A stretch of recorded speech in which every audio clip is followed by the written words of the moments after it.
All right, hey everybody, welcome back to the Bocce Piles channel. And well, it's been a long time coming, but I've up and gotten into Premodern. And so the deck I present to you is a Prison Beefcake build. I guess if you're still playing Legacy in 2025, that's cool. I guess I don't know if I've like permanently given up on the format, but Premodern is super exciting. And I like playing old cards and having blue-black Reanimator not be the best deck, and Eldrazi being the other tier 1 deck is pretty awesome. You get to like actually play some Magic the Gathering. And the format, is unmolested by wizards. Premodern's pretty exciting. I split the top 8 of a 49-person tournament. Bellingham, Massachusetts 2 weekends ago. And hang on. Yeah, here it is. So we split the top 8 because it was a blizzard was coming in. I played this sweet zombie infestation Psychotog deck that takes advantage of discarding Squee.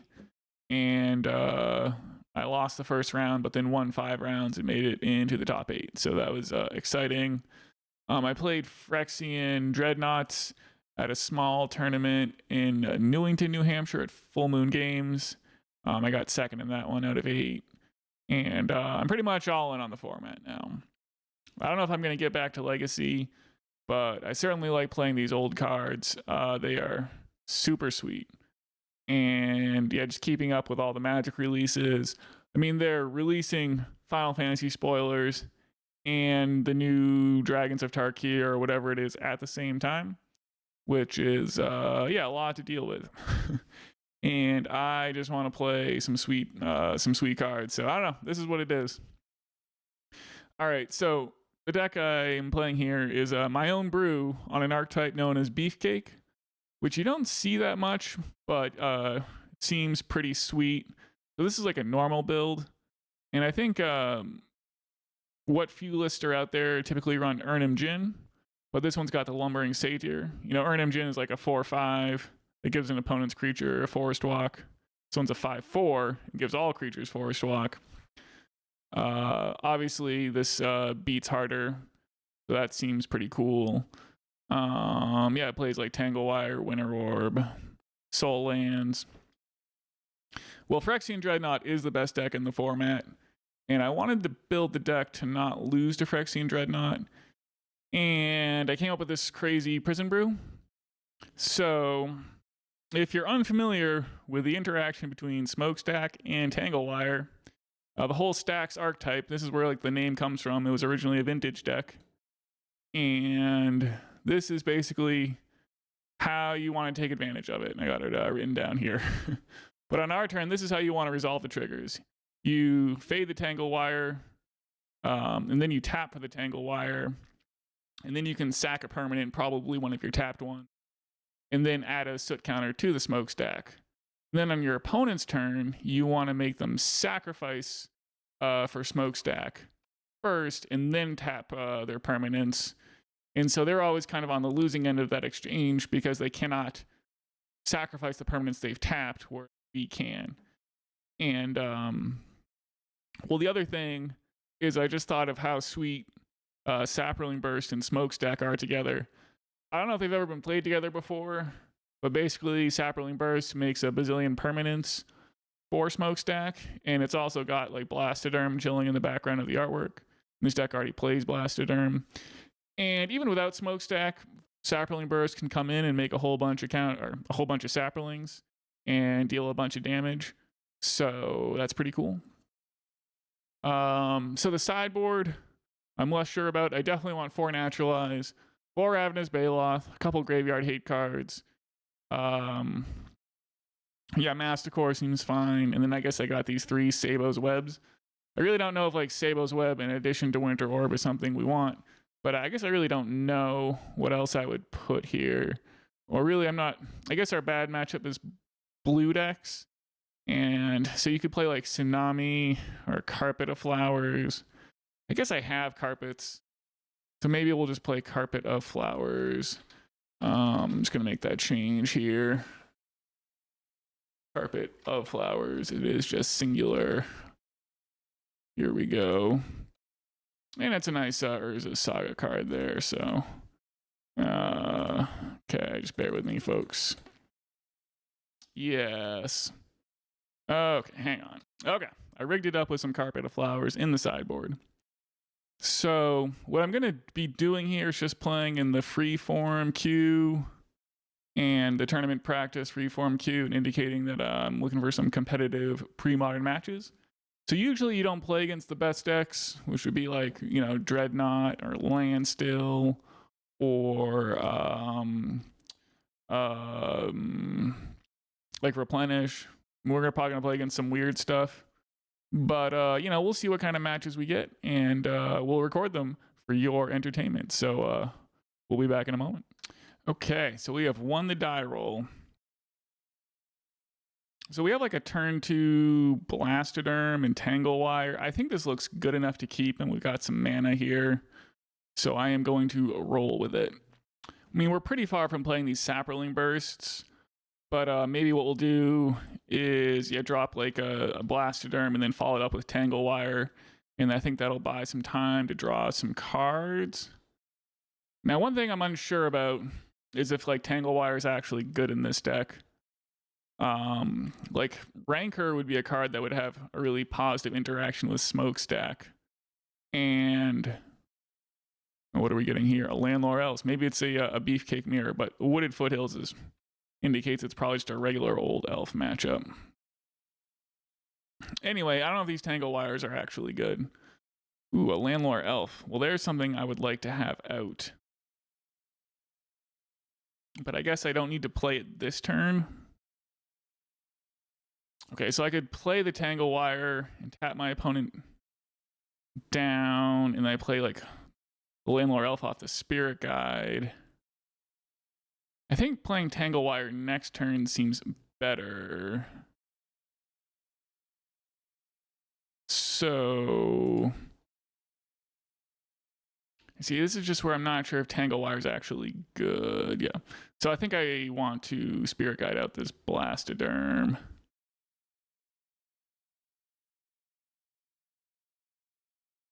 I'm going to do that. All right, so the Blastoderm is in, and so we're going to see what kind of crazy thing our opponent's on here. Rishadan Port. So you usually don't see that in survival lists, so I wonder what our opponent's up to over there. Like a survival list is going to want to play like Gaia's Cradle, you know, things that make mana rather than tapping down our mana. The opponent taps 3, and they are getting their Call of the Herd token in. So maybe it's some kind of somewhat beefcakey mirror. But we'll have a fading trigger here, so we're going to attack with a Blastoderm. Another Elvish Spirit Guide. Seems all right. So definitely attack. So if I play the Tangle Wire, I'm going to have 3 permanents to tap. It's the lands and then the Tangle Wire.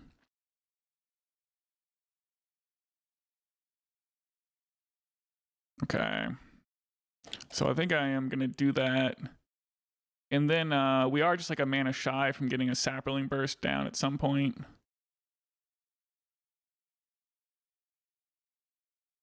But our opponent will tap 4 here. So hopefully this Tangle Wire kind of time walks them a little bit and clears some space so we can beat down with this Saproling Burst. Yeah, so our opponent has to tap down completely. And they just end up passing the turn here, so that's pretty big. So the responsible thing to do here would be to have the Blastoderm fade last. And then we want to have our Tangle Wire fade first. Hopefully I did this correctly. It looks like I did. It's a little tricky with the online triggers here. Or with the Magic Online interface. But I'm going to tap down the lands. There's nothing really I could draw that I could play. Ooh, a Winter Orb. So we'll get in for 6. So that's going to make the Tangle Wire pretty juicy here. Although they have the Llanowar Elf in play. But basically, with our opponent at like 8 life, we're going to get one more swing of the Blastoderm. And So yeah, we're awfully close to having our opponent dead. So they played a Carplusion Forest, and they're thinking about something here.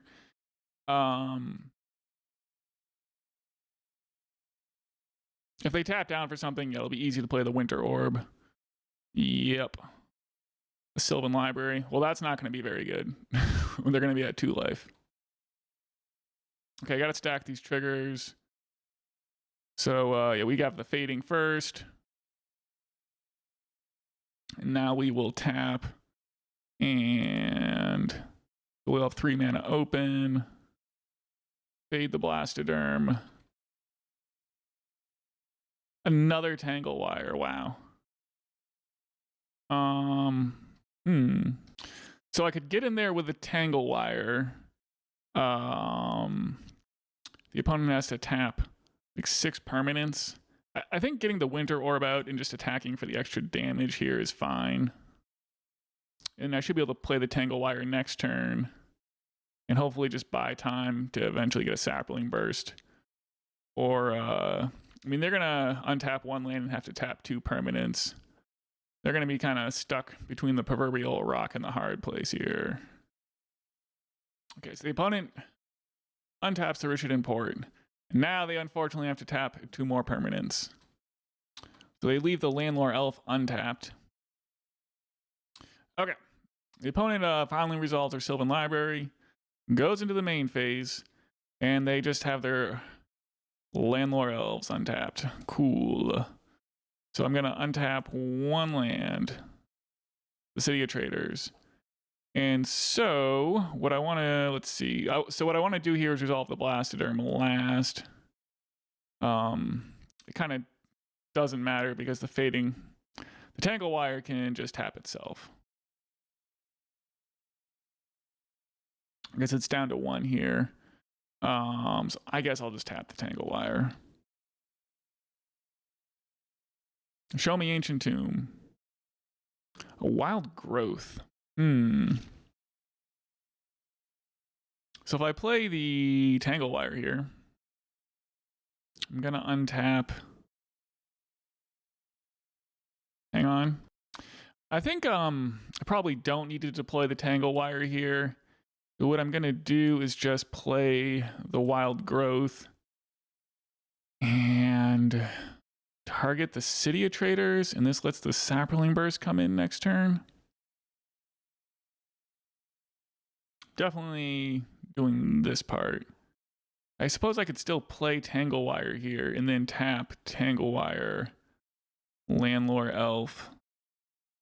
But then I have to tap my land. But then my opponent's super locked down.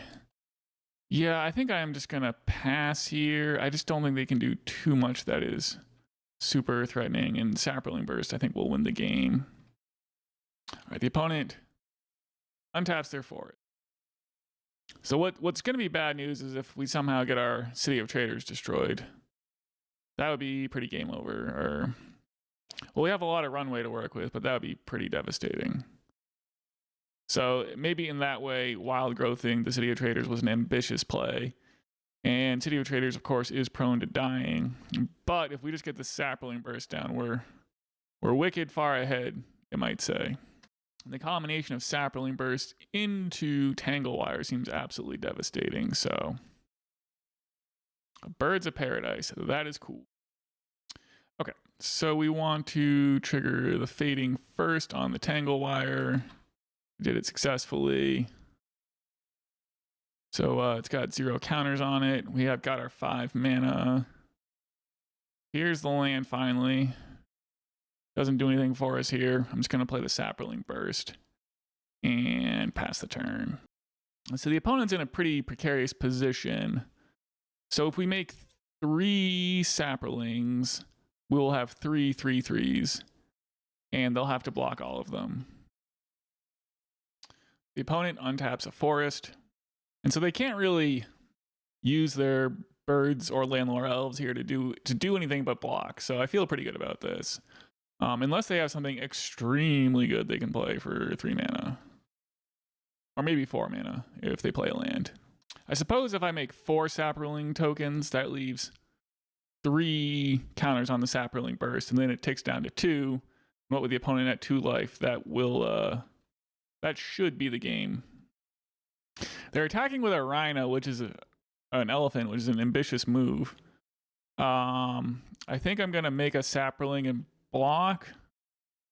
I don't see how I can get punished too hard here, because if they somehow kill this Saproling, I can still make enough to win the game. They probably haven't played against Saproling Burst a whole bunch. Yes, we're just gonna go yard. Oh, I shrunk it by okay, well, you know, I kind of fell. I got hoisted by my own petard there. Because I killed the one with damage on it. So I walked into the one thing I wasn't supposed to do. All right. So you would want the Saproling trigger at the bottom. I'm just trying to have good habits about using my fading triggers. With Smokestack on the field, it can be easy to screw it up. Speak of the devil. I'm going to get in. I think this will just win the game here. But maybe they've got like a lightning bolt or something. We're getting a response. A Naturalize on the Saproling Burst. Okay. That would explain what they were up to. I'm glad that I at least killed the Call of the Herd. So I've got access to 5 mana here, or can just do 4 mana. And I could play like the Smokestack. I could play the Tangle Wire. The Smokestack seems good. So does another Saproling Burst. But I really don't want to lose my City of Traitors. I think I'm going to get the Smokestack down. Okay, the Smokestack is in. And so like if this gets naturalized, I don't want to like lose to... Well, like if this gets naturalized, you know, I can probably just follow up with a Saproling Burst. I'm sure it'll be out of naturalizes by then. The Smokestack can pretty easily take over the game without me having to lose my wild growth City of Traitors. So there's a Smokestack trigger on the stack, but the Smokestack has 0 soot counters. So my opponent, lucky for them, gets to sacrifice nothing. So the opponent untapped their Rishadan port. So they must be thinking about porting my City of Traitors, which I guess would be smart. But that does like use up... It's pretty hard to port me in the face of Winter Orb. Ooh, and other birds. That seems good against the Winter Orb. What I'd like to do is maybe sacrifice the Winter Orb at some point, or the Wild Growth to the Smokestack to make it not so devastating when I lose my City of Traitors. But I guess I predict they're going to pass a turn here and tap my City of Traitors. And we'll start working on cranking up the Smokestack. It's possible I got a bit too conservative in just not playing the Saproling Burst there. The thing is that Smokestack is so much fun to play. I could like not untap the City of Traitors, but I think whatever land it is, they're definitely going to tap it down. Okay, so this is where the Soot magic happens. Soot trigger at the bottom. We're going to sacrifice 0 and now add a counter, so our opponent is sacrificing. Well, we are not. Yeah, here's the tap on my City of Traitors. Oh, that's cool. Add the counter to the Smokestack. Powder Keg. Ooh, that is a good one. If I want to lose my City of Traitors. Now I can just attack with the Birds of Paradise and get them to 1 life. I mean, that's pretty good too. Unless they want to block with their birds. I don't think I can afford to sacrifice my City of Traitors here. Yes, I think I am gonna just attack with the Llanowar Elves. This Powder Keg would be good, but so is attacking, and I have... Yeah, I might be just doing this a little too conservatively.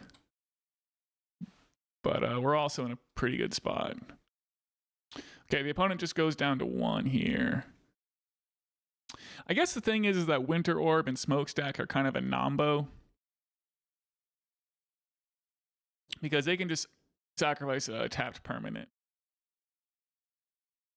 So maybe I'm going to sacrifice the Smokestack. The Winter Orb to the Smokestack. And get a full untap on my turn at some point, the turn after next. Yeah, so they sacrificed their Carplusion Forest.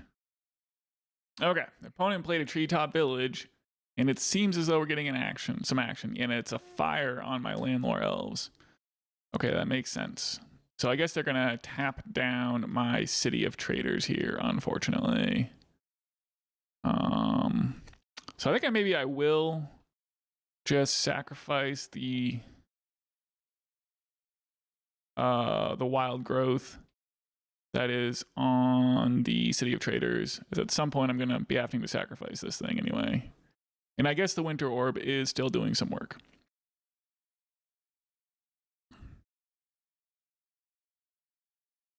Okay, I'm gonna sacrifice the wild growth.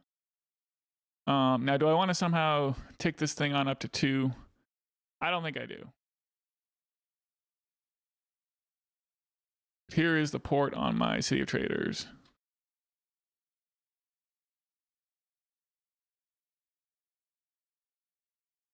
Call of the Herd. So that is a good one with the Smokestack. See, I guess I'm a little locked here because my opponent has a whole bunch of permanents. And I do not.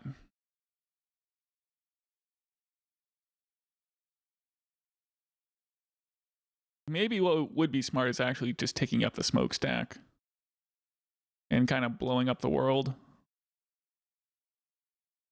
Might actually just do that next turn. See what they do. If I ever get to untap my City of Traitors into my main phase, it's very good for the home team. All right. The opponent plays a forest. Yeah, so my plan here is to sacrifice the forest probably. Ooh, they're getting in with a Llanowar Elf. Crank the Smokestack up to 2.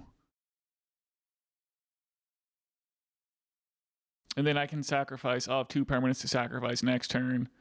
And they're going to be down a bunch of permanents. And hopefully by then we draw some more lands. So I'm going to untap the City of Traitors. Make my opponent port me. Yeah, so we can sacrifice the forest here. And I'm sure the opponent will, if they don't port me, I will do something. Yeah, there's the port. Cool. So I will crank the Smokestack up to 2 here. And we will make them lose some permanents here. We're getting some card advantage. Well, I suppose we get up a permanent here. And then we're going to be...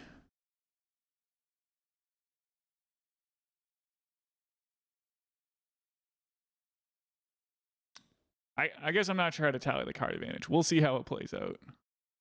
Yeah, because they have to sacrifice an extra permanent here, and then I pass it back, and then I sack 2, and then they have to sack 2, and then I only sack the Smokestack. So that all seems advantageous. And then there's the initial tick up on the Smokestack. But man, this has been a convoluted and crazy game. I could have just played the second Saproling Burst and would have gotten a game 2. But you know, I'm like a crazy prison player here. I can't begrudge my opponent for using up all of their play clock. So it's all good. So I would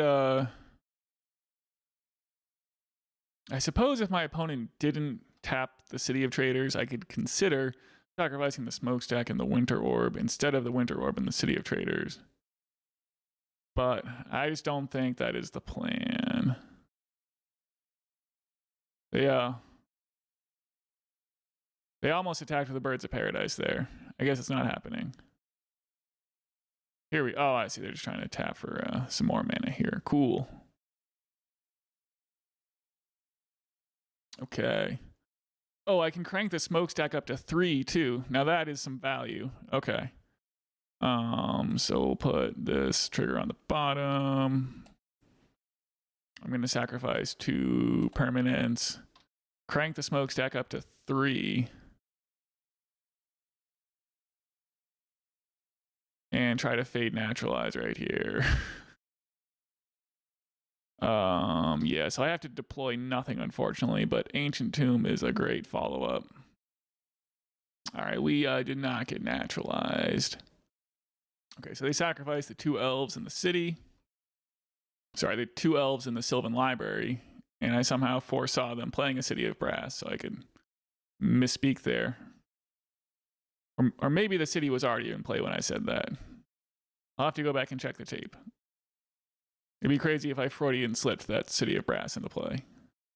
A Fires of Yavimaya. I see. Finally see what it's all about over there. So that City of Brass, not very good when they're at 1 life. So my opponent probably playing Saproling Burst too. It doesn't matter in which order we do this, because we are happening to sack the Smokestack, unfortunately. All right. Okay, a Wild Growth. So probably getting the Powder Keg into play makes sense. This way, if our opponent somehow does jam a Saproling Burst, we can at least Powder Keg to clear the tokens. But Saproling Burst and Fires of Yavimaya is another thing you can do with Saproling Burst, because when these boys are hasty, you're supposed to make 3 and swing for 12, and then you can swing for 9 when they tick down to 3, and then 6 more, and it's a whole lot of damage. Okay, the opponent has a Call of the Herd. That is hasty. We can probably just ignore that. I mean, I could pop the thing here, but I think it's fine to go down to 13. And probably going to play a poor a Tangle Wire. Well, maybe I think I probably do want to kill their Birds of Paradise, right? Saproling Burst, cool. All right, so I'm gonna kill their Birds of Paradise. And then what do? Probably just play a Call of the Herd of my own, right? We should probably not sweat about this, and they're pretty far from playing a Saproling Burst of their own. I guess I should have deployed the Wild Growth there first. That was I should have Wild Growthed up the Ancient Tomb, although it does make me susceptible to Rishon Port again. But that was a little sloppy. All right, so the opponent just passed through their turn here. They tap my Ancient Tomb. Makes sense. So there goes my dream of playing Tangle Wire and making my opponent tap their own City of Brass. But I'll get in with the Elephant token. And yeah, so it would have to be the Ancient Tomb that was Wild Growth there, and that would be not getting us very far. But I will Wild Growth up this forest, and maybe... Oh yeah, they get to do the obvious onboard trick there. Well, at least their guys aren't hasty anymore, and we'll get them with the Tangle Wire next turn. Another City of Brass from the opponent. We go to 8. Okay, pass it back. Here comes a port, probably on my Wild Growth. Yep, it sure is. Draw for the turn. A Tangle Wire. Cool. So, yeah, this is gonna... They can tap 1. I mean, there's just no way they cannot tap their City of Brass here. So, they tap both of their City of Brasses. And that's gonna do it for this game here.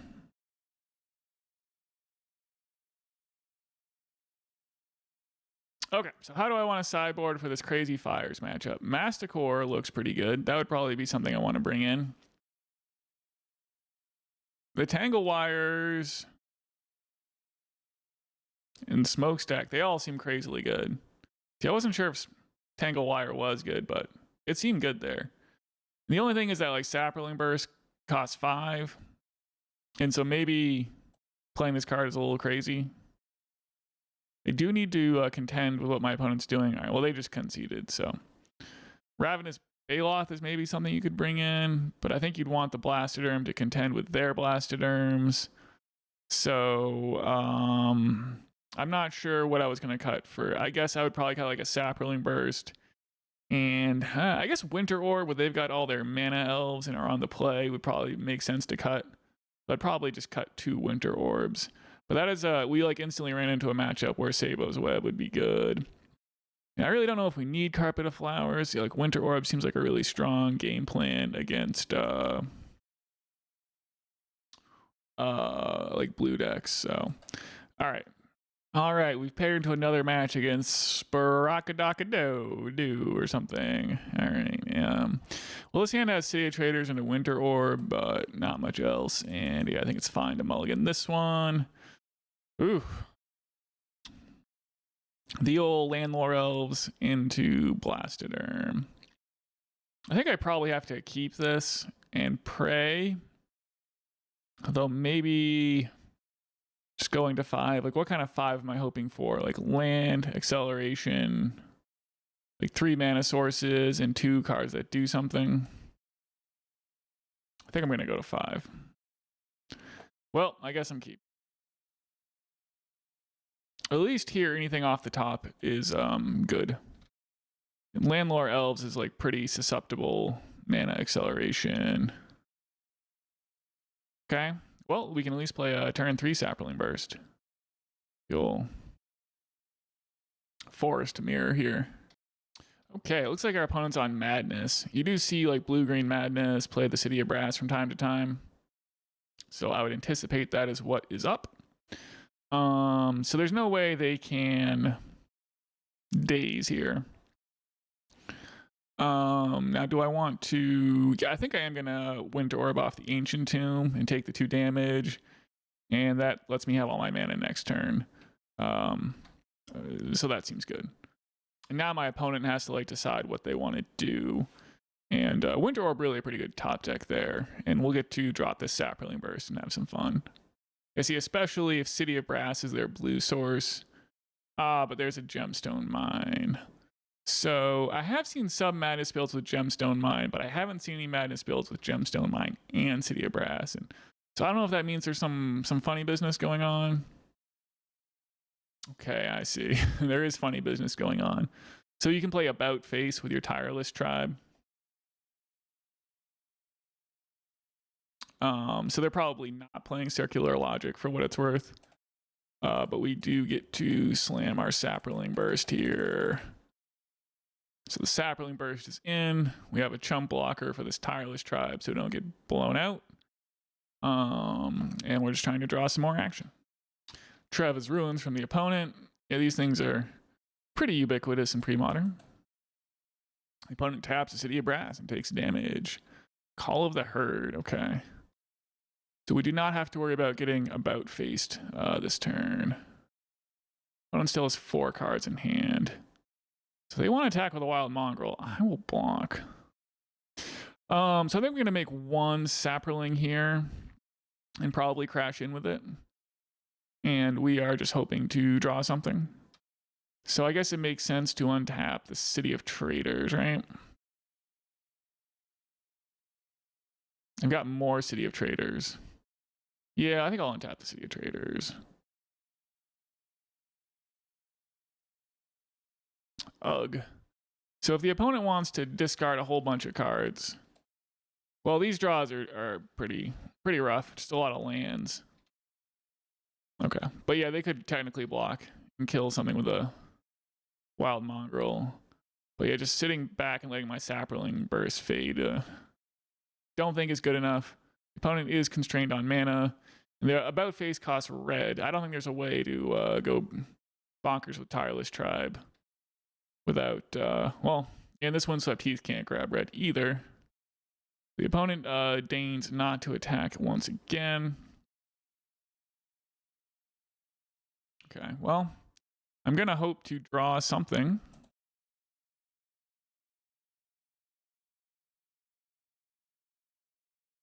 That's almost something. Well, I'm going to keep attacking with the Saproling token. And if they want to, I don't know, if they can like Madness out something crazy, I can still play this Elvish Spirit Guide. They're going to probably discard a card here and keep the Tireless Tribe around. I'm okay just making trades here. And let's see, I could not tap out for this Elvish Spirit Guide.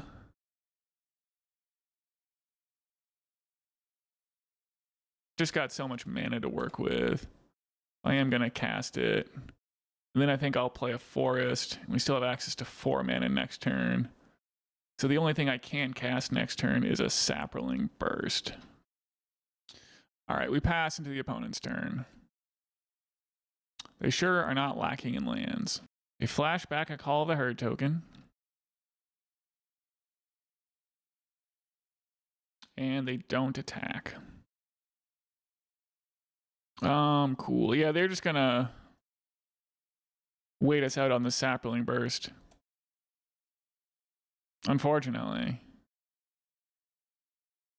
We have well, we drew the Winter Orb, and I believe that is literally it.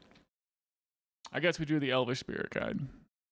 I mean, I suppose I'm getting a little little tilty here. I mean, we have the Winter Orb in play, and the Saproling Burst is buying a bunch of time.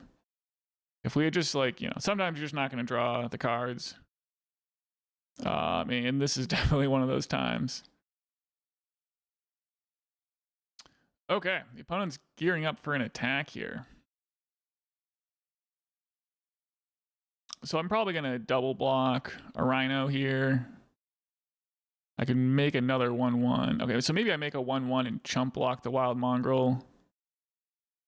Because they're going to kill my Elvish Spirit Guide. Anyway.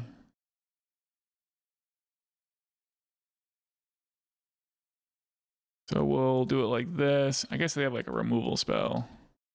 Kind of a blowout. But at least this gets a herd token off the... a herd token off the table. And we fog a Wild Mongrel for a turn. Cool. I wish I could draw a Call of the Herd. That would be like a great one with all our mana.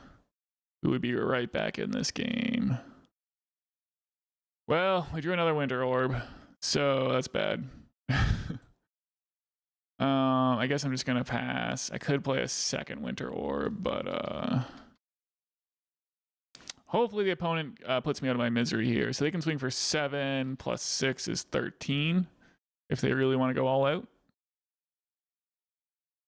They don't, so I have to suffer. Well, I guess it's a 2-turn clock anyway that they've got me on. So I don't know what one card I could draw here that's really good. I guess Call of the Herd, maybe. Cool. Well, there's a Smokestack. Many turns too late. So what do we want to do against this crazy deck? Like, what should I take from game 1 there? They do have cards of varying mana costs. I don't know how exciting Powder Keg is. Masticore and Ravenous Baloth seem playable.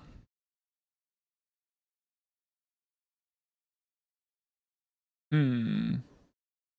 think I'm going to trim a Saproling Burst and a Winter Orb.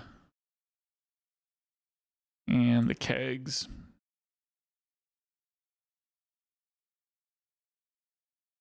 I'll just try it like this. Like, I'm not sure what quite to take away from that last game. Look, what we drew were the lands. But yeah, Powder Keg would have been good against a bunch of herd tokens. Call of the Herd, a bunch of elephant tokens.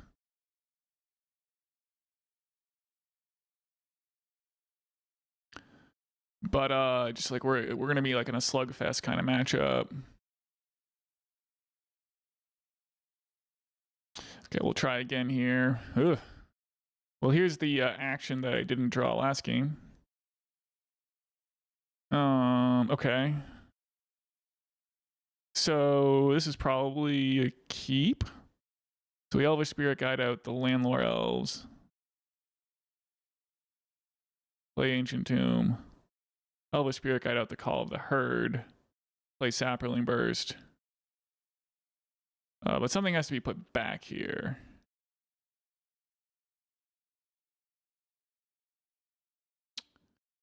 With the Saproling Burst?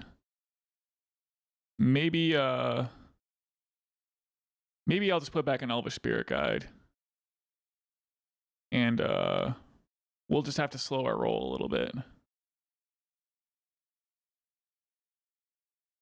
Could put back the Call of the Herd, but no, it doesn't seem good. All right. We'll try to make do here. At least the opponent doesn't seem like they're an opponent playing removal. But I would just like to jam the Saproling Burst and then follow up with Elephants. The Windswept Heath is unlikely to answer my Llanowar Elf. Oh god, okay. It's worried about Swords to Plowshares. I guess like Swords to Plowshares is like an obvious thing that they might have. Okay. So I'm just gonna use my mana efficiently as possible here and try not to lose to my own Ancient Tomb. If our opponent's deck is playing Swords to Plowshares, and they're probably playing some, they're gonna see that there's a huge hole to Swords my Llanowar Elf here. Floating a white, playing a Treva's Ruins, that'll set them back on mana. Array of Revelation. Okay, I think of all the things that could happen here, that is not the worst of them. Array of Revelation is good against my Saproling Burst. I guess I'm glad I sideboarded one out. Opponent gets to ding us for one. A Masticore. Now, is that better than my Call of the Herd? I mean, I could discard Call of the Herds for a couple turns and try to dominate the game with this Masticore. I just think with my mana position, this is a pretty questionable.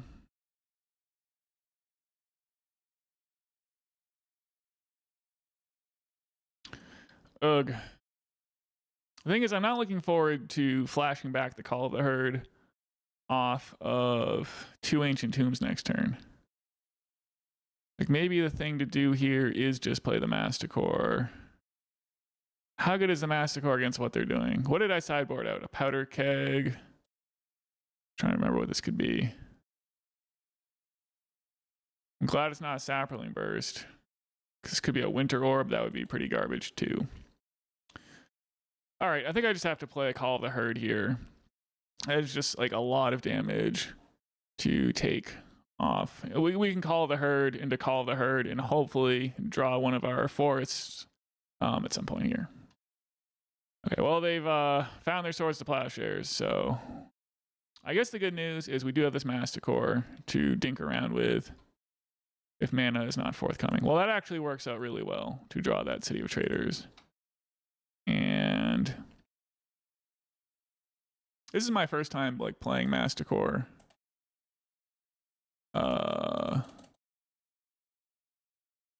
In like a long time. But yeah, we do have to discard each turn, but hopefully, I guess we're counting on these boys to get us across the finish line. Opponent has a Call of the Herd of their own. So I'll have to discard the Call of the Herd, unfortunately. A Wild Growth. I don't care about that. So, do I attack with just the Masticore? Or do I attack with both?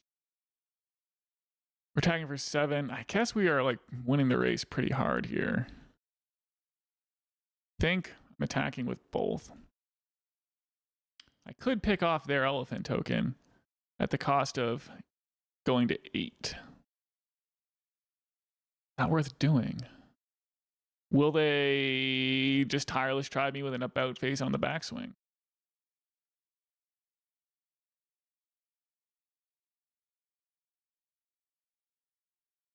Those are the questions. I think I'm just going to attack with both here. If they want to trade their elephant token for my elephant, that's cool. If they like about face their Tireless tribe, then I can pick it off with a Masticore. So that works out for me. And then we can see how committed they are to this Tireless tribe. They're flashing back the Call of the Herd. Okay, now do I want to pick off this elephant token? You're attacking with a Tireless tribe. Okay. Well, I think they should have attacked. I think I do have to pick off the elephant at the cost of 4 life here. And this is a Premodern Dismember.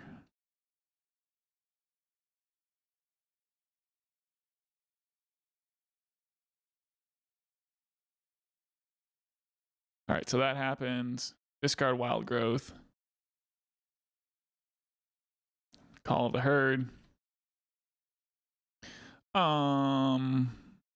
Yeah, I'll attack with Masticore and see if they're like trying to block. So they block, they have to discard a card. Then I would just pick it off again. But I think I will do this now and see if we're saving it. We are saving it. Interesting. That works for me. Obviously, I'm not going to deal 1 damage to it again for no reason. Discarding Wild Mongrel seems pretty good for me. Go to 7 off a Heath Crack. Another Call of the Herd. Yeah, I mean, that's good. And a Mother of Runes. Okay.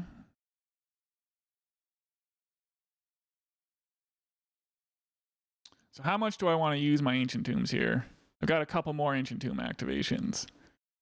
So I could like deal 1 to the Tireless Tribe and 1 to the Mother of Runes. Go to 4. Attack with a Masticore. Go to 3. Sorry, go to 1.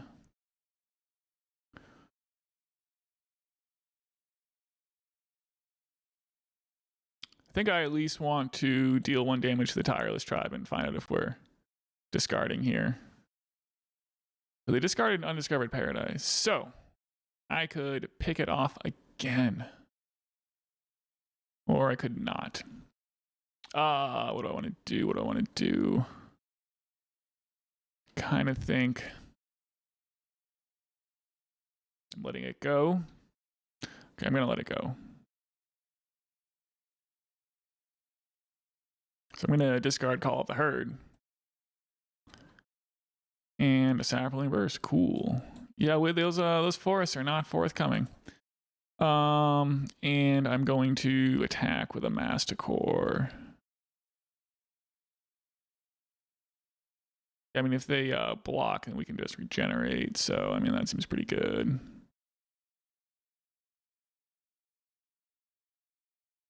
Okay.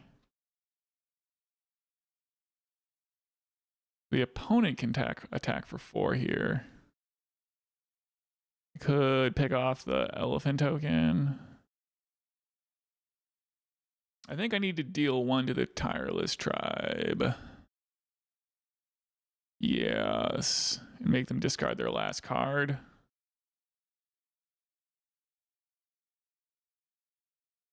And then I still have... Okay, they finally let it go. So I still can use Ancient Tomb like 1 more time here.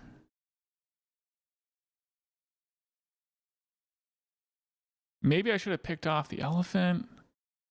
They're going to attack for 3. I guess they're technically winning the race here. Maybe I did this wrong. I guess, let's see, a Wild Mongrel. Oh man, it's dicey. I have to discard the Saproling Burst. Smokestack. Go to 1 and play the stack, but then they can just attack with 2 creatures.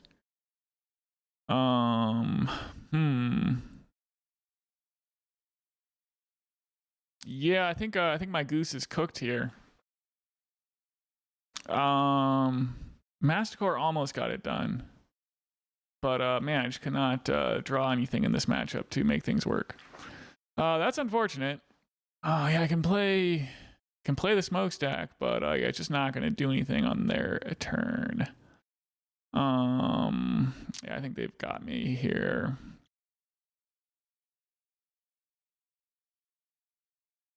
Yeah, they can just discard to the Wild Mongrel. Yeah, even like a forest here would have done it, right? Because I could flashback the Call of the Herd. And I would have 2 dudes out. And I guess I'd be losing the Masticore then in short order. I think I could have done it better with the Ancient Tomb. Yeah, I just, yeah, they can just attack and win. So, okay. Cool. Well, I'm going to say GG to the opponent here. And call it good. All right, just putting my jacket on. It's a little chilly up here in these Maine winters. Anyway, we have in hand with an exciting mixture of lands and spells. So here we go. Okay. My opponent's asking me if I'm testing for a tournament. Well, I'm definitely considering testing, playing this deck in a tournament. The opponent's on a careful study start here. So I would expect this is madness and that maybe they're going to discard some Root Wallas. Okay, so my opponent and I, we're just chatting about, trying to get into the quarterly tournament here. Yes, okay. All right. All right, we're getting into it. I got to play my, it's still my opponent's turn. That is the thing about chatting and playing Magic here. So, okay. So the opponent discarded, Frantic Search and Careful Study. So they didn't get anything too awesome off that Careful Study. It's just card disadvantage. Gonna play this Forest and this Wild Growth. If I had seen 2 Root Wallas, maybe we'd be like doing a City of Traitors into Powder Keg, but I did not see that. Okay. So now my opponent does have Daze mana here. Ooh, but I have the Winter Orb. Okay, so I don't think I want to play the Powder Keg here. I think I kind of want to risk that they have Daze and just jam a Tangle Wire. Alternatively, I could just play the Winter Orb. I could also Forest. I guess I could play the City of Traitors and then play the Tangle Wire around the Daze. And then we're like Saproling Bursting next turn. Well, I have to like lose my so many options here. How much do I want to risk against their Daze here? I guess I'm going to I guess I don't want to lose my City of Traitors. I think I'm gonna go Forest here. Wild Growth up my Forest. And then I'm gonna play this here Winter Orb around Daze. And kind of hedge my bet a bit. At least we'll limit what my opponent's doing here and have the Winter Orb going, and we'll have a crazy mana advantage. My opponent probably expecting Enchantress after my initial salvos of Wild Growth, and they're probably wondering what this Winter Orb might mean. They are deploying some Root Wallas. A Root Walla in any case. So we're going down to 17. So maybe it's time to get this Powder Keg out. Obviously, I'm going to untap the big Forest here. Ancient Tomb, okay.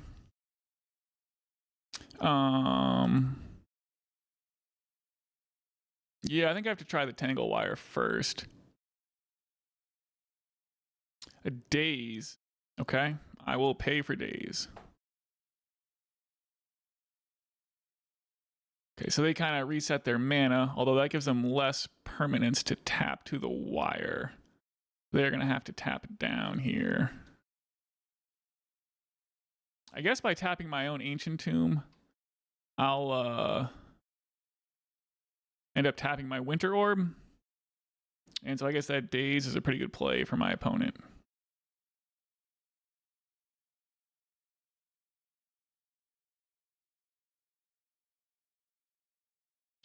That's awkward. But I'll probably play the Saproling Burst here, so that'll be cool. Okay. So we want to fade first. Begrudgingly tap our own Winter Orb. And yeah, I can't even like play anything. I guess I do get to play this Powder Keg, so that is something. Elvish Spirit Guide, maybe some play against another Daze, although the opponent does not have an island in play. A foil. That's a heck of a use of their foil. Okay. Well, the opponent at least still has to tap a bunch of permanents. So it might be the case I'm not getting very far here. Oh, I do get to untap everything, though. Okay, this is awesome. Never mind. We are getting somewhere. Okay, so we want to fade first. And then I'll tap a lesser Forest here. And the Tangle Wire. Okay, yeah, forget everything I said. This is awesome. And there's a Smokestack.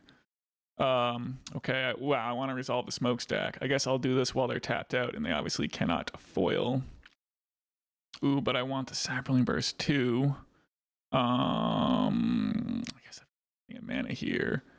I guess I'm tapping like this, and I'm playing the Smokestack. And then, do I want to just get this Elvish Spirit Guide out? Is that worth it?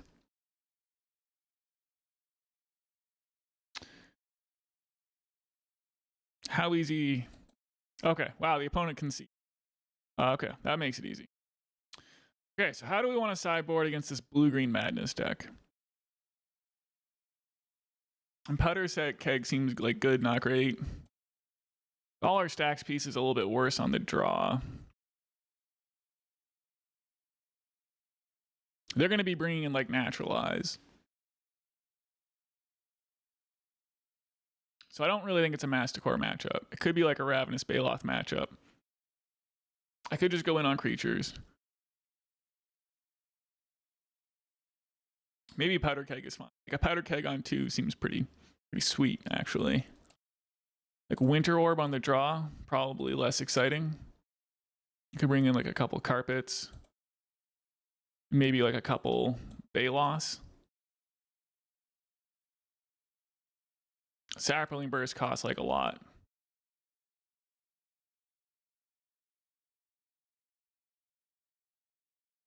So maybe it's something like this.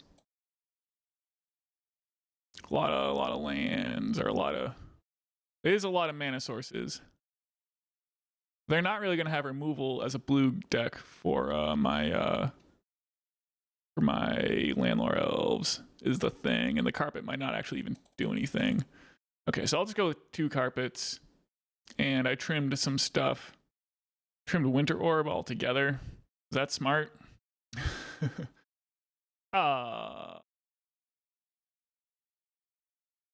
I'm not sure I'm supposed to deviate from my prison game plan this much. Yeah, I just don't quite know. I almost want to just sideboard nothing. But cutting a Winter Orb seems fine. What I want to do is like not flood on mana. I guess I'm just going to try this. Cool. Well, this hand plays Magic the Gathering. Yeah, the Llanowar Elf. Like, I don't think they can answer it. And like Wild Growth can potentially have haste where the Llanowar Elf cannot. Opponent's just doing nothing over there.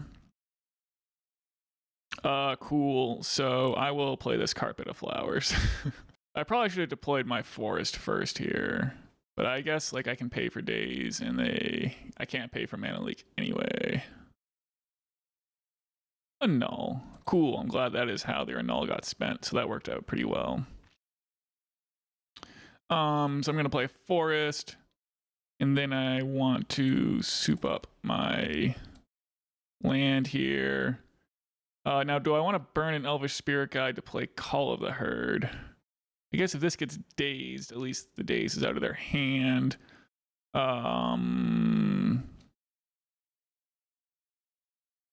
Yeah, I think if this gets dazed, I mean, I have the Smokestack follow-up or another Call of the Herd flashback, and I'm just going to kind of push the pace here.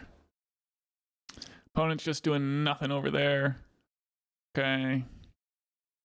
So I'm going to attack with an Elephant token and flashback Call of the Herd here. So yeah, the deck is kind of in the vein of the old aggro shops decks, which would play like Juggernaut, and they actually did play Smokestack like way back in the day. Here's a Frantic Search. I was worried it was going to be Rushing River, bouncing both my tokens, though that would actually still not really be the end of the world. So the opponent used their Circular Logic. They're putting out their 4/4. I mean, that makes sense.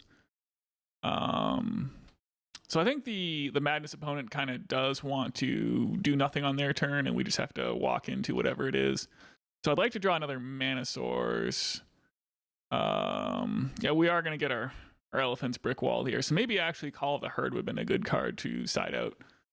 I'll keep that in mind for game 3. A Llanowar Elf. Do I want to jam a Smokestack here? And just pass and let it get countered? I think I want to jam a Llanowar Elf. And then start getting my Saproling Bursts countered. And Smokestack is kind of the real threat. Opponent's going to gush here. Cool. Okay, so we pass back into their turn, and they're just going to pass it back into my turn. Hitting a land drop's pretty cool. So we are no longer eating it to days. But I expect they'll have some counters. They do have 7 cards in hand, although be sure at least one of them is an island. But I'm happy to get my Saproling Burst annulled here, or whatever it's going to be. Yep, it's an annul. Cool.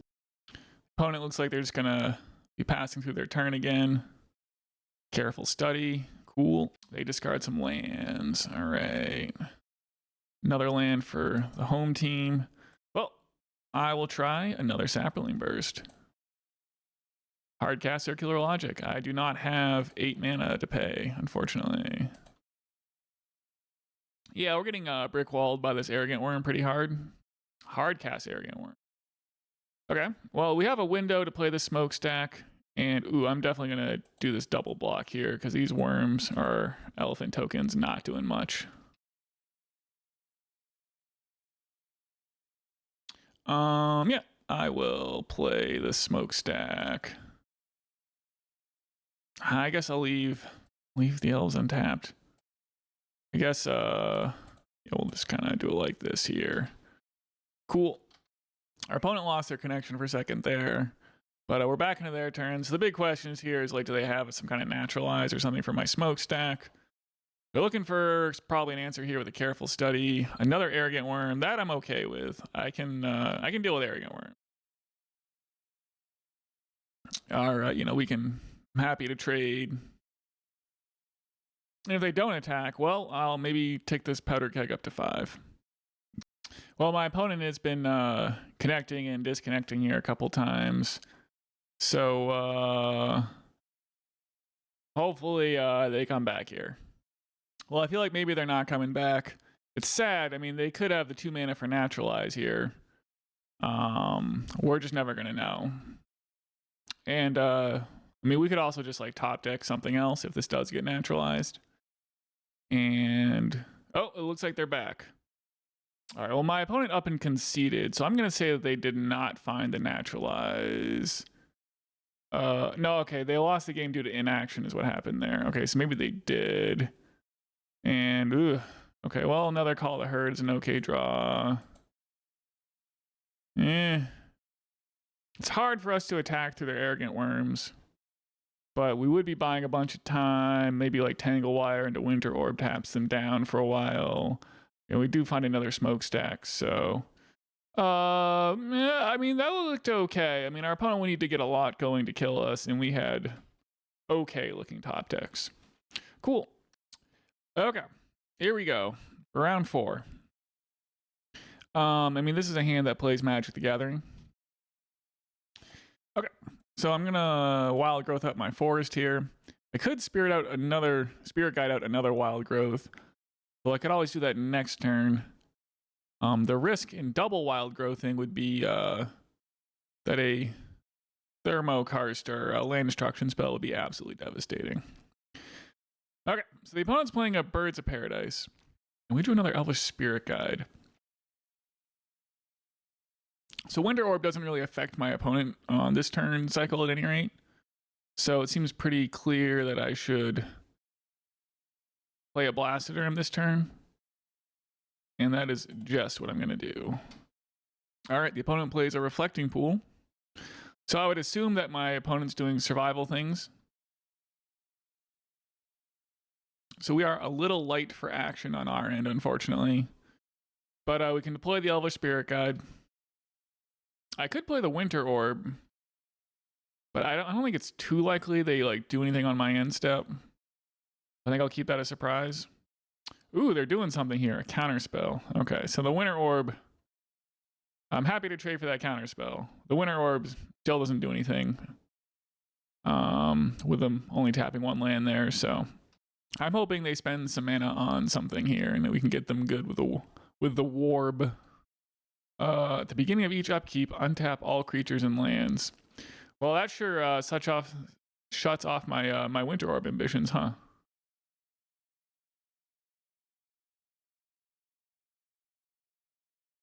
We drew the other Winter Orb. Okay, well, I would say this qualifies an example of the cards not lining up here.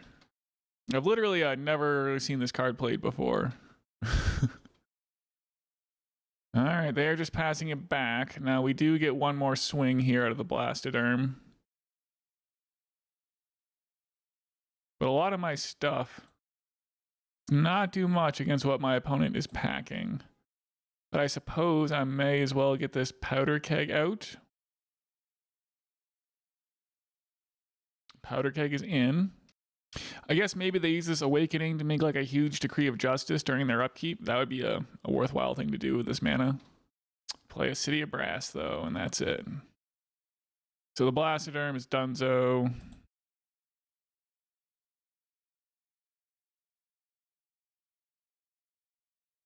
Tick up on the keg. All right, well, Saproling Burst does something. So I guess I'll hope my opponent doesn't have a counterspell here. They have a Memory Lapse. Okay, well, I'm happy to play the Saproling Burst again next turn, so that doesn't cause me too many bad feelings.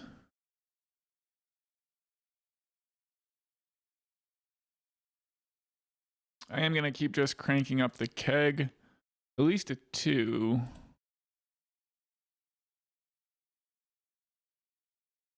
Unfortunately, there's no amount on the keg that will deal with their Awakening.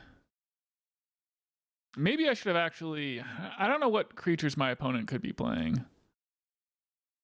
But the Saproling Burst is in. Well, that's a blocker. I guess I'm going to make a couple guys. Yeah, you know, maybe I should have just left the keg on 1. That was probably a tactical blunder. So if I make one more, yeah, it still doesn't kill them. They go to 1. Yeah, they still go to 1 this way if they block just 1. All right. Do I want to stack these any particular way? I don't think it matters. We'll keep the keg on 2. I should have just kept the keg on 1, though. We could potentially be winning. All right, well, we get into our attack step. And there's a chump block, and they go to 1. Okay. Oh, and there's a Swords to Plowshares. Well, I'm happy with that kind of exchange. And then they're down to Birds of Paradise. And we still have a couple guys, and I can make another guy too. I probably don't want to do that because these guys tick down to 2. If I make another guy, we just have 3 1/1s, so I don't think that helps.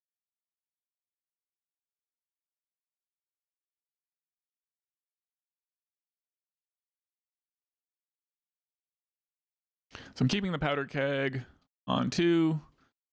Saproling Burst ticks down to 2. Ooh, another Saproling Burst. I'm definitely going to attack with a squad here. See what my opponent's got. Another Swords. Cool, so they go to 1. So I imagine this other Saproling Burst will get me over the hump here. It has resolved, at least. All right, opponent concedes. Yeah, at least, you know, like, their City of Brasses were limiting the size of the Decree of Justice cycle that they could do. I have to imagine Decree of Justice is in their deck. These Naturalizes are probably worthwhile.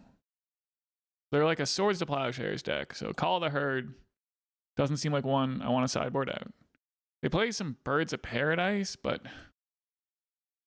they didn't seem to play too many other Powder Keg targets. Well, I guess Winter Orb does nothing.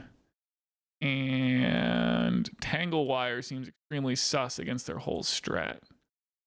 And so that'll give me some slots for... I mean, the Masticore should probably come in, right? If they're playing Birds of Paradise.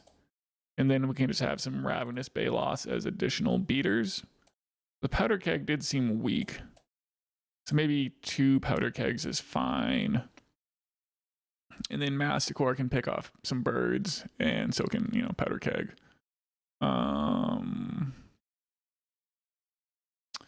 Cool. I'm having this thought, like, maybe I should just trim a Naturalize for a Powder Keg. Like, drawing a ton of Powder Keg seems crazy. But I mean, how built around Awakening could their deck possibly be? This crazy 4-mana enchantment. I mean, at least Allurin wins the game. I did draw Naturalize. We have Mana Acceleration, and then Saproling Burst is a beater. So I'm kind of hope to draw something here. Windswept Heath and pass from the opponent. Blastoderm's a great draw. It at least gives us something to do on turn 3. Maybe they'll play something I can naturalize here. They will do no such thing. Cool, cool. More stuff to jam. That is great to go with our mana. I'm all about it. All right, so we're going to be jamming stuff into our opponent's counter spells, but we got a bunch of things to jam, and that all seems fine to me. All right, I did actually get the 4th Naturalize sided out, right? Yep, we're just drawing all the Naturalizes. Cool. Well, here's a Blastoderm. Opponent cracks that Windswept Heath. They don't have access to green mana now. They do have an Absorb. Cool. Well, I wish I had the Winter Orb now. I wonder how many counter spells they've got over there. But I'm just gonna keep on jamming. Another Absorb. Cool. They play a land and pass. Call of the Herd. Okay, I like that. I'll jam the front side of Call of the Herd here. All right, we got ourselves an elephant. Fortunately, no way to flash it back. The opponent's just passing through their turn. Seems like good news for us. Start with an elephant attack. Swords to Plowshares. Cool. All right, so I've got 4 6 mana. I think I'm just gonna have to flash back the Call of the Herd token here. Make them trade resources for it. Fact or fiction? Yeah, so there's the Decree of Justice that we predicted, and a Beast Attack. So those seem like good cards. Unfortunately, my Naturalizes do nothing against what they've got. And putting Beast Attack into my opponent's graveyard is pretty good for them. And their beasts are bigger than my stuff. It seems pretty rough any way you slice it.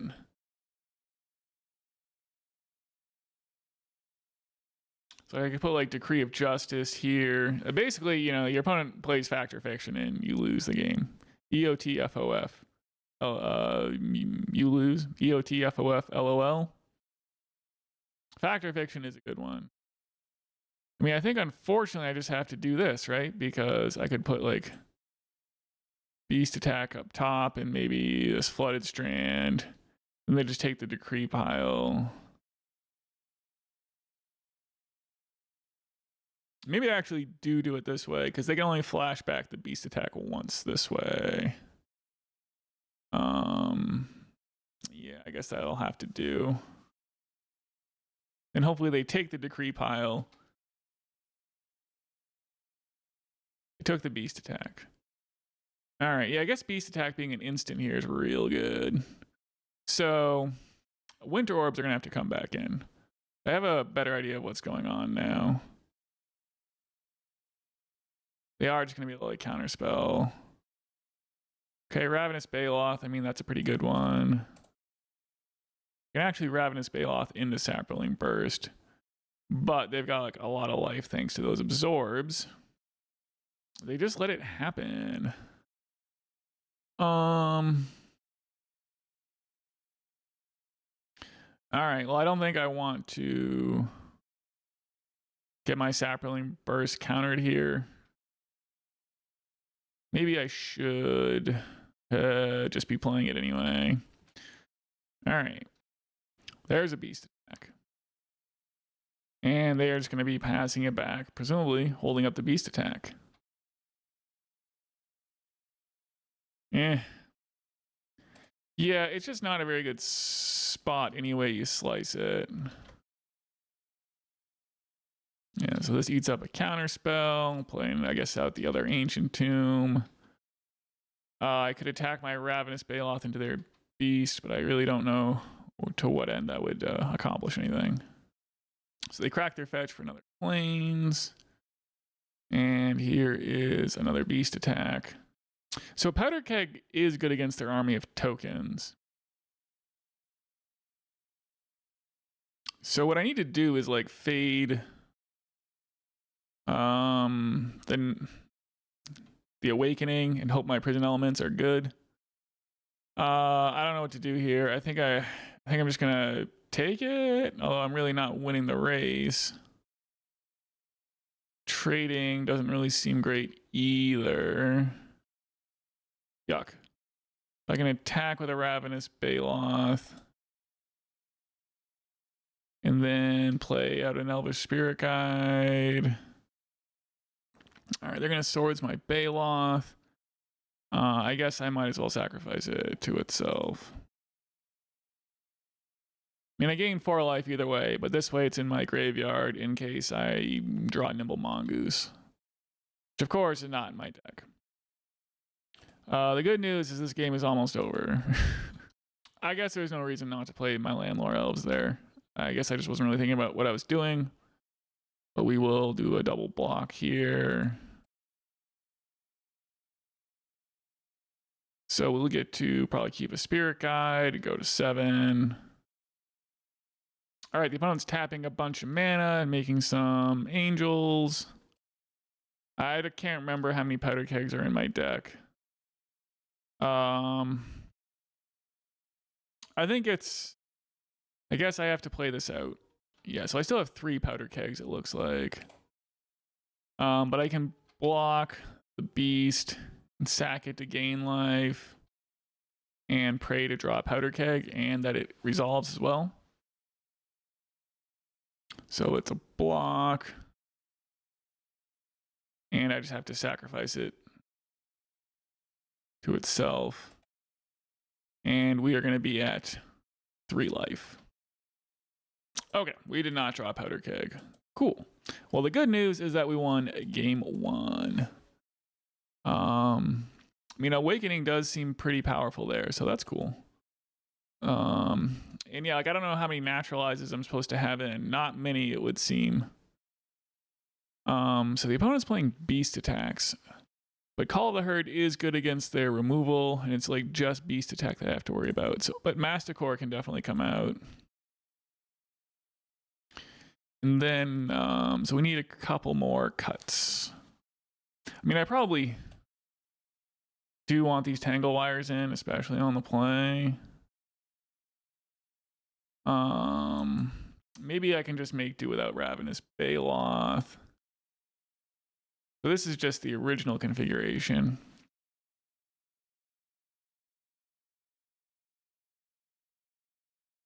So maybe I'll just trim a couple things here for some Naturalizes. Just hedge my bet.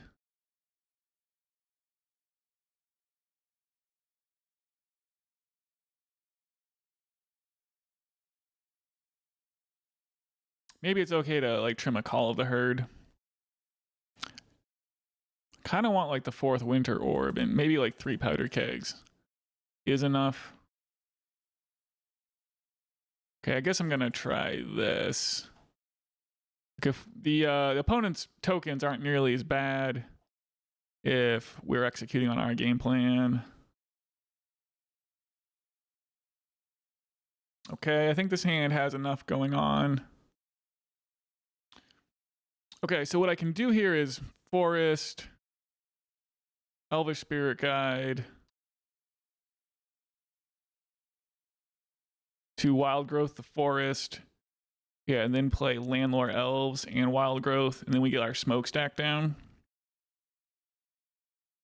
So this is like Chrome Mox. You'll Elvish Spirit Guide into Wild Growth. It gives you mana that you can use immediately, assuming you have a land that you can enchant. The opponent kicks it off with a City of Brass into Birds of Paradise. Okay. So I just have to hope my Smokestack doesn't immediately get disenchanted. And we get to attack with the Llanowar Elves here. So yeah, if we can fade disenchant, I think we're in a great spot. If we get our Smokestack disenchanted, we are going to need to top deck, but we do have 5 mana, so there's nothing we can't play. should we rip it? They haven't disenchanted it yet. Consider that promising. So sack trigger, soot trigger.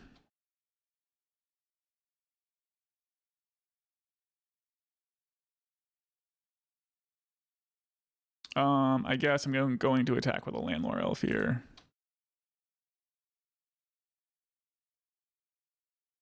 And I will deploy a Powder Keg.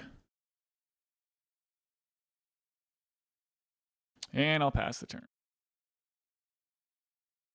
And they're tapping mana. There's the Naturalize on my Smokestack. So they're just passing it back. I mean, I probably want to kill their birds. Okay, at least Saproling Burst is a card. Do I care about them getting to 4 mana? I guess I'm going to attack. I guess I should have played the Ancient Tomb. And now I'm walking into Mana Leak. But I haven't seen Mana Leak the whole game. But I could have played out the Ancient Tomb here and played around Mana Leak. Oh. That's only 4 mana. So here's a Saproling Burst. Opponent, of course, has Counterspell. I guess I'm going to pop the keg here. I'd rather they don't have 4 mana. Try to slow them down from Factor Fictioning. Or if I rip a Winter Orb. Or are they just going to have the Awakening? It doesn't look like it. We ripped a Forest. We are just playing Drago with the opponent. They play another island. And we are just drawing lands. I guess I'm passing it back. Well, if the opponent starts drawing beast attacks, it's not good. Or Factor Fictions, or like anything else. I'll play out a Forest. And I guess I'll Wild Growth up a Forest. All right. Well, there's a Naturalize. Pass it on back. Opponent's going to draw something good here at some point. We are not going to draw anything. I wish I had Price of Progress. All right, some more Drago. A Winter Orb. I guess I'll put out the Winter Orb. I want to do it proactively, so if they go all in on Beast attack in my end step, you know, they're set back pretty good. So they want to probably not have this thing in play. Unfortunately, I don't think there's much chance of us getting back in this game. We need to like rip threat after threat after threat. This is at least something. I guess I'm gonna play out my Forest before I drop this Blastoderm. And here's the Blastoderm. A Factor Fiction from the opponent. That's scary. So Counterspell, another Factor Fiction. Ugh. Yeah, this is like terrible. So Factor Fiction has to be in the 2 pile. I guess I want them to play the Sylvan Library. So maybe it's like this. Then they can take the Factor Fiction plus Decree pile, and maybe that creates an opportunity. Okay, so they did take they took the other pile.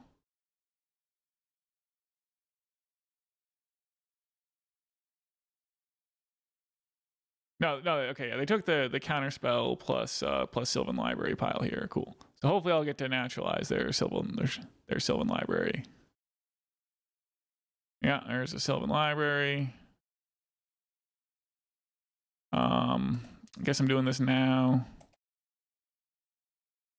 All right, cool. At least their Sylvan Library is not happening, so we got to use that. So if I could just draw a card here that does something. Shame and regret are the flavor of the day. Opponent cracks Strained on my end step. Gets a Plains. And they're passing it back. Awesome. A second Birds of Paradise from the opponent. I mean, our only hope is they're flooding harder than me. a Blastoderm. Well, that is a card that does something, technically. They can chump it with Birds of Paradise for some time. Yeah, there's a counter spell. Back in the opponent's turn, they're doing something. Unawakening. Cool. And Masticore, I mean, I boarded it back out, but I could at least ping their birds and regenerate the Masticore a bunch of time with all the mana I have. Here's a Blastoderm. Creva's Charm. Draw a card and discard a card. Means a good sign that they're using it. What are the other modes on this? Exile an attacking creature, destroy an enchantment. Cool. Pass it back into their turn. Well, we're going to get it at least to eat some birds with this Blastoderm.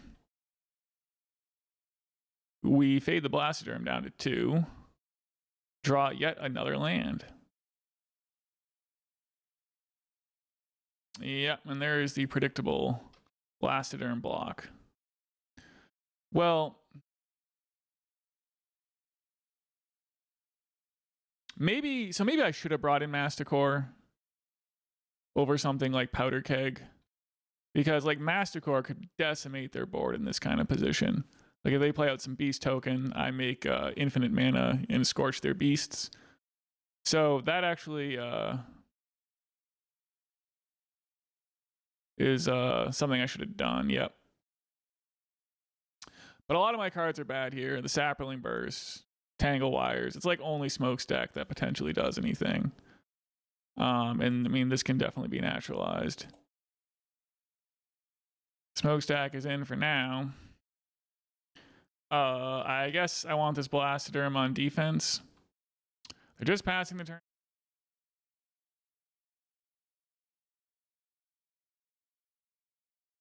We want the sit counter at the bottom. We crank up the stack. Fade the Blastoderm down to 0. And it's another land. There's really not many draws that are exciting, like I was saying, so I should probably try to remain calm. And they sure do have another Naturalize. All right. My Blastoderm is gone. And here's a Tangle Wire that does absolutely nothing against their Awakening. All right, well, I'm going to scoop it up here.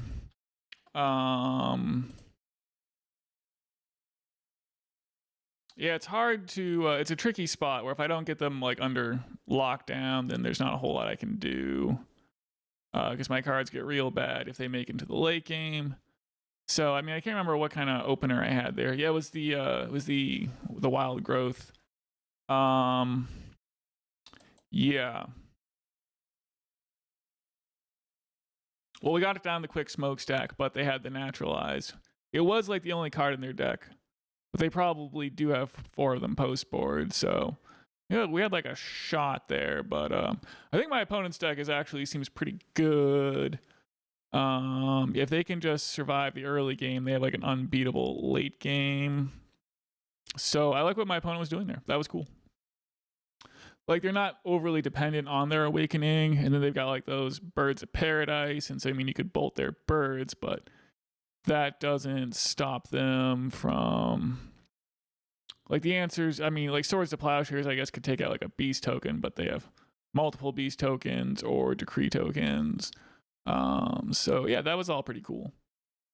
And we saw the foibles of bringing in Naturalize against what they're doing there. I mean, they only just play a couple enchantments, so many different angles of attack there in the Bant Awakening. Okay, so we're on the draw against a mulligan to 6 here. And now I'm getting like a little fatigue from the flooding out.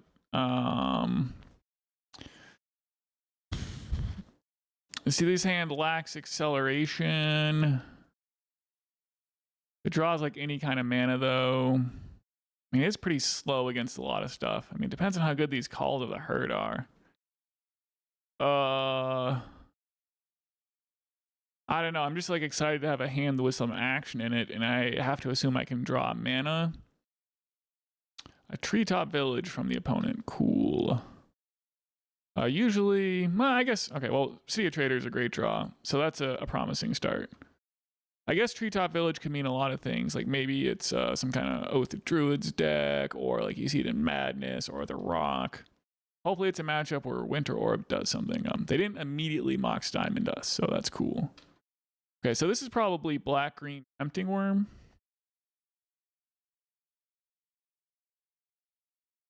If they do deploy a tempting Wurm, we're gonna have something for them. So pretty obvious spot to play the Ancient Tomb and get our elephants rocking and rolling here. Hopefully the opponent doesn't Cabal Therapy and name Winter Orb. Although I suppose it wouldn't be the end of the world. I guess a Cabal Therapy naming anything that hits is kind of brutal. I don't know if they're going to name Blastoderm here. Okay. They missed. So they like play some kind of creature and flash it back. Name Winter Orb. I'll live with it. We can get our Smokestack down. I'm going to destroy my land. Well, that is fine. We have more of those. So we'll get in with the elephant token. I could drop a Winter Orb here, but yeah, just it'll be in anticipation of what they're going to do this turn. Then I wouldn't be able to do what I want to do. Okay, what are we going to name here? They do name the Winter Orbs. Well, those were awkward anyway, so I'm okay with that. Okay, now we're going to flash it back. Are we playing Ravenous Rats? Funeral Charm. Target player discards a card. Cool. I'll discard the Saproling Burst, I think. Yeah, as I don't have the mana for it, and I'm not about to. But I will definitely get the Smokestack down. I could get the Keg or flashback the Call of the Herd.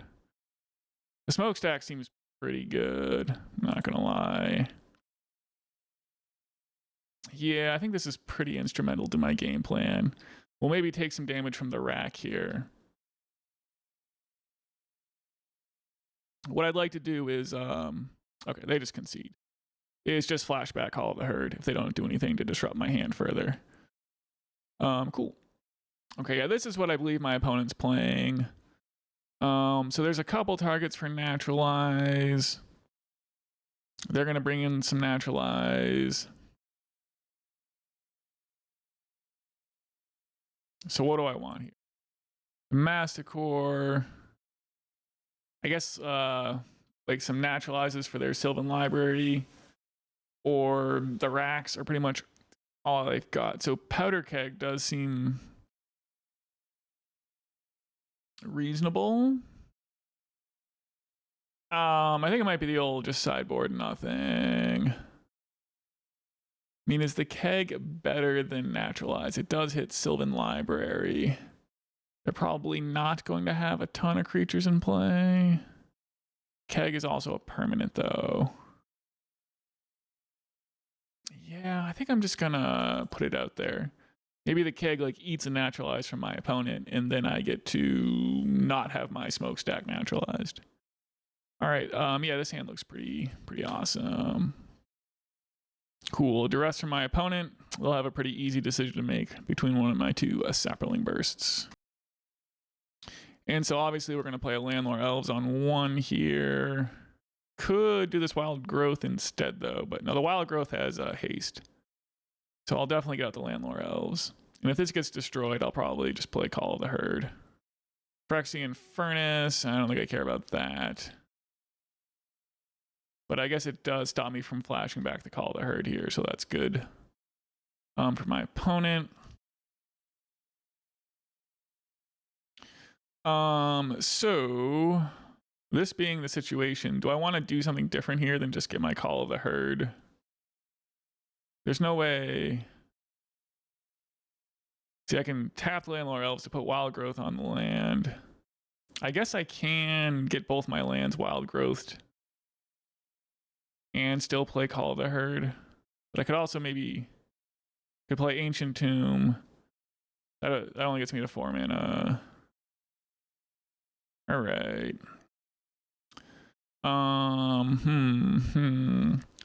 I think that putting out all these Wild Growths isn't that important, and my opponent might play a Stupor.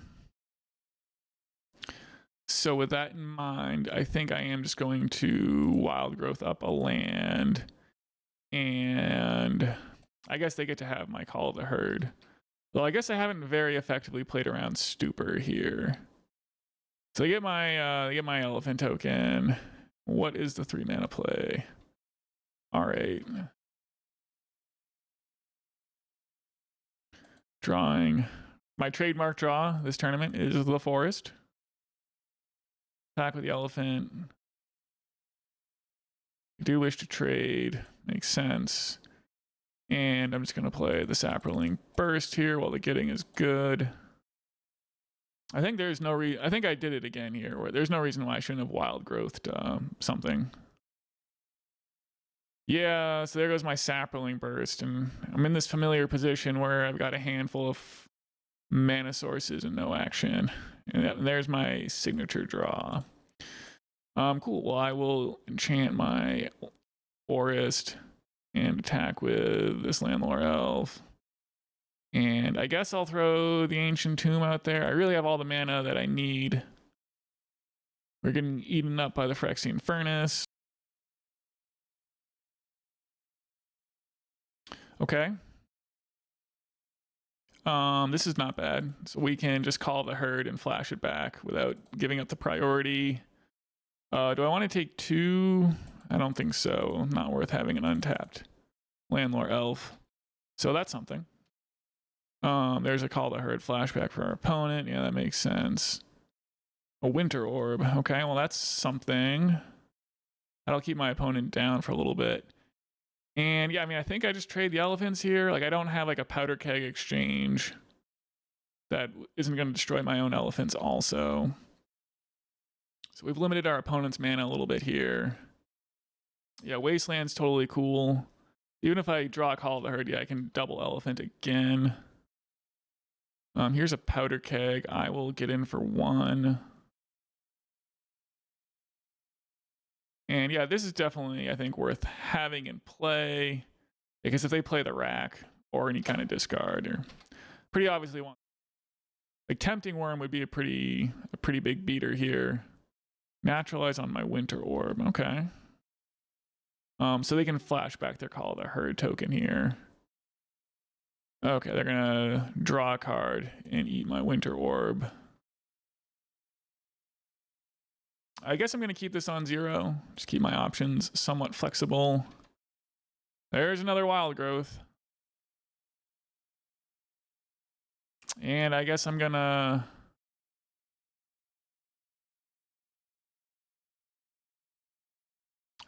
put it out there. We have an answer for the rack, so...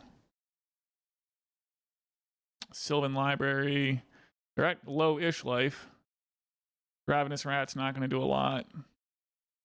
Okay, so they're probably not playing Tempting Wurm.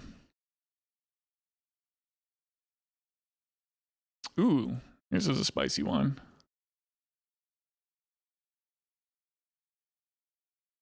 And do I want to trade? I guess I will hit them down, take them down a life here.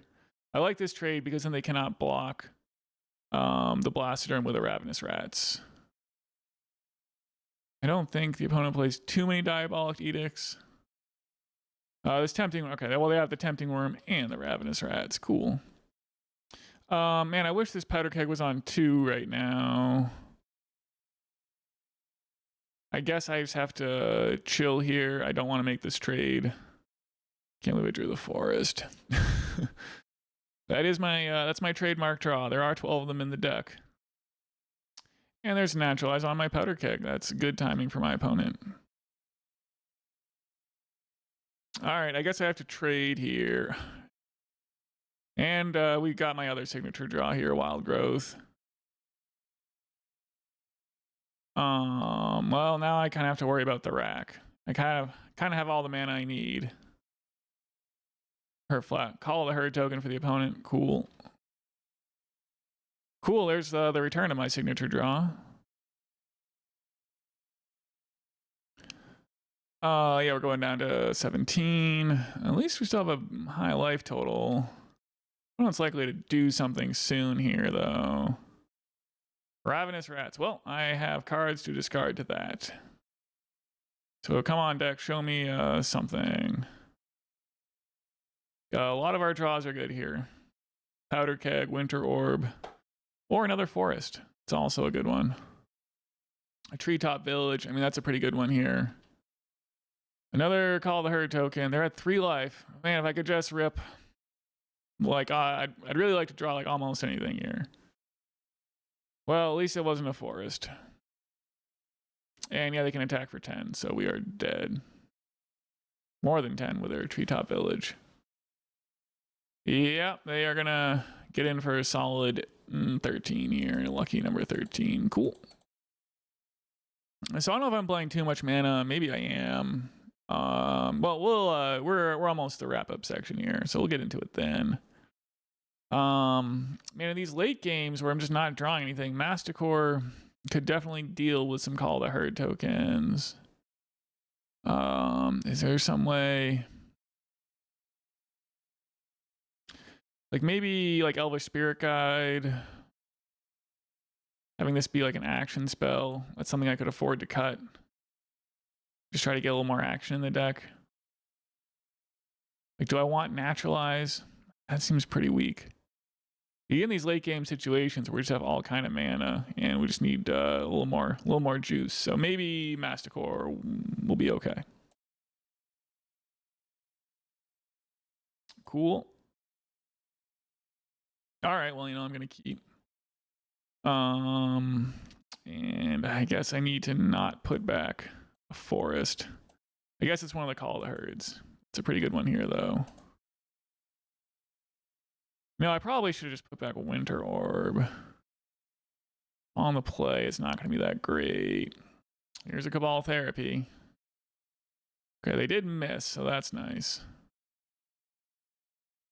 Wild Growth. Okay. So, not a bad pickup. So do I deploy a Winter Orb here just to get it out? I mean, I think so. I guess it stops me from playing Smokestack next turn, but I can start playing Call of the Herd. I like how they didn't do anything. Cool. Naturalize on my Winter Orb. That works out great. Much rather have that Naturalize than my Smokestack. Opponent plays Bloodstained Mire and cracks it. Okay, so they sacrifice a Swamp to my Smokestack. They're drawing some Sylvan Library, but we're bearing down with the Blastoderm. Okay, so opponent plays a Wasteland here. It looks like they're thinking about a Naturalize. A second Sylvan Library. Okay, well that's cool. So we want Fading at the bottom. That's good magic. And then yes, Soot at the bottom.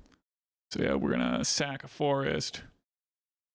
And then I think I am gonna just crank this up here and just try to eke it out. Let's see. So I got 1, 2, 3, 4, 5, 6. So I cannot play the Elvish Spirit Guide this turn, sadly.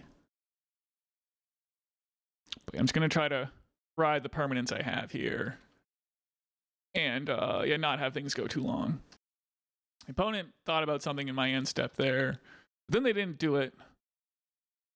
They sacked 2.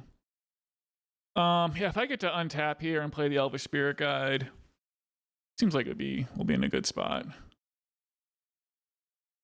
Opponent Wastelands, my Ancient Tomb, okay. And they have a Naturalize for my Wild Growth, okay. Okay, so this means that we're sacrificing forests here. And I guess I don't want to uptick my Smokestack because then I just have to... I'll make them sacrifice 3 permanents. And then maybe the Blastoderm actually just gets across the finish line. Blastoderm Fading at the bottom. Then Soot. Okay. So I got to sacrifice 2. Obviously 2 forests.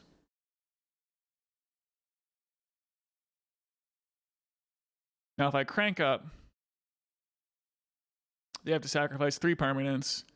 I don't think it's very likely they can answer the Blastoderm. So I think we'll just get across the finish line here is my plan. They'll be at -2 life.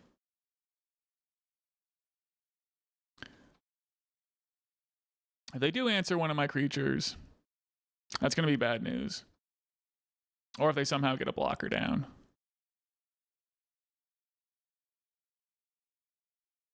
I've got 2 mana. It looks like they're not going to get a blocker down, though. Fading at the bottom. Yep, sack soot. Did it right. If they got Diabolic Edict, that's going to be good. All right, well, that worked out pretty well. That's not in the list online. I just have to type ouch to my opponent here. Cool. Well, that's going to get them back in the game, huh? Sure. Definitely, I got hoisted by my own petard there. So they are just at 3 life. All right, deck, I just need some of my signature draw here. That's not it. Playing some Drago. The opponent can't afford to activate their Llanowar Wastes with their Treetop Village. So they can duress me here and I guess take Call of the Herd. If I draw a land, I'm going to slam the Winter Orb off the Spirit Guide. So maybe they want that. Okay, so maybe I'll rip an Ancient Tomb here. Ooh. All right, so now the... Oh, I see. Now they can get their Call of the Herd in. Okay, we found our forest. Cabal Therapy. So they name Elvish Spirit Guide. That makes sense. All right, here comes their Treetop Village. Getting in for 6. It's a 4-turn clock, so I got to draw something like pretty darn soon. Come on, deck. Show me a Sol land. Or not. I guess another land, I get this Winter Orb. It really does a lot of damage to their clock. Another Treetop Village. That's scary. Yes, deck, a land here would really be great. Come on, deck. Here we go. Now we're cooking. So do I just slam the Winter Orb? I think so. I think that's a good place to start. So they untap a Treetop Village. They've got 2 mana. Maybe they'll play a Tempting Wurm. They get in for 3.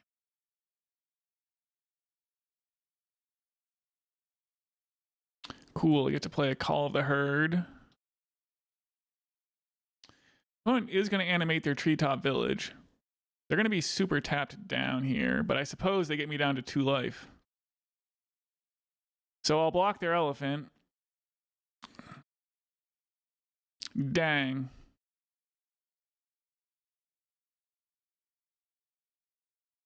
I'll untap the Forest. Well, if I draw a land here and get to play out this Powder Keg, that'll be good. Ugh. So yeah, they can just attack for with their Treetop Village. Well, this is pretty brutal. They really got me good with that Crumble. That's wildly unfortunate the way this played out.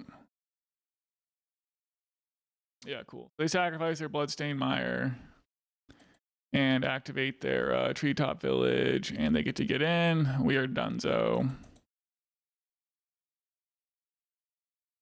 Don't get to see what I was going to draw. All right, cool. Well, it's always good to get in some reps there and see how your deck actually pans out. So I guess, you know, I tested some games on my own, like a bunch of them. And I think, I don't know, my record was like X-1. But I was playing against a lot of like Burn and not blue decks. I feel like we played against, well, we didn't play against like, you know, Replenish and Dreadnoughts, but we did play against, you know, some actual competitive strategies to some degree. So that was cool. Yeah, I mean, I just seem to have flood out a lot more than I would have expected. So let's see, it's 20, 28, and I guess 32 mana sources with the Elvish Spirit Guide. I mean, you just have to play 12 or so green sources to get the party started. So I don't really know what you can do about that. But well, I meant to save this, but this is just something that I was thinking about as maybe a way to avoid some of the pitfalls that we were dealing with. So I cut the City of Traitors here, and now we're on 8 mana elves. And then I added Rancor, which seems good with Smokestack. Like, I feel like the proof was there that Smokestack was mostly bonkers when we weren't getting it crumbled in our upkeep.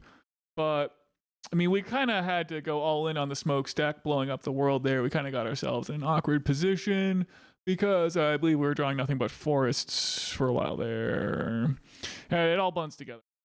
But anyway, Smokestack was mostly crazily good. And so, like, maybe we cut Saproling Burst, which aided to Naturalize and wasn't always awesome. I mean, it was pretty good, but, you know, not always. But, like, if Beast Attack gets countered, I can just flash it back. And so that gives us, like, another Call of the Herd, and that's more synergy with Smokestack. It's also cool that you could play this on your upkeep and just flash it into play. Maybe that helps you with your Smokestack situation. Like, you probably wouldn't want to sacrifice the 4/4, but you might sacrifice your mana sources or something. So we go up to 14 green sources, but we cut the City of Traitors altogether, which are maybe questionable in a Smokestack strategy. And then we have the Rancor, which is a great one with Smokestack. And we lose Powder Keg, but I added Ravenous Baloth. Now, maybe Rancor and Blastoderm is not a great strategy, but we have all kinds of things to Rancor up there. So that is cool. And then it's just a question of, like, what to do with a sideboard.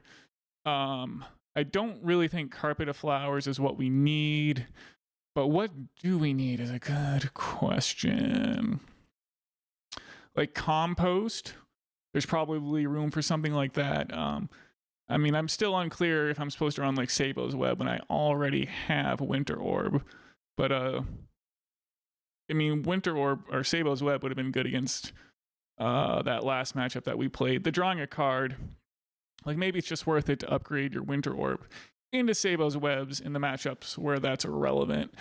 And let's see, what else would we want? Yeah, something to beat up on enemy elves decks going wide. Like, playing 8 mana dorks kind of precludes the possibility of our own Powder Kegs, but I don't know. Well, anyway, something like this I think seems cool. Anyway, I like the concept. I don't know if this is like the best deck in the format, and obviously it has some broken draws. We got to do our thing a little bit there, but well, that's going to be it for my first foray into Premodern. I definitely plan to keep recording, and we'll try out the CPMS League or something. There's some kind of Magic Online Society. Yeah, we were just jamming in the tournament practice room there. So that's how we got those games. It wasn't like a real league, but we imitated it. All right. Well, if you like the Premodern content, you know, give it a thumbs up. I guess it's what I'm into now. I mean, maybe we'll play some Legacy, but I don't know. I definitely like jamming these old school cards. So yeah, I mean, I think like Madness, I've got this together. Dreadnoughts, you know, maybe some Zombie Infestation or Psychotog or something will be in the future. Burn? Maybe Burn? I don't know. Yeah. Anyway, that was fun. Thanks for watching, and yeah, have a great one.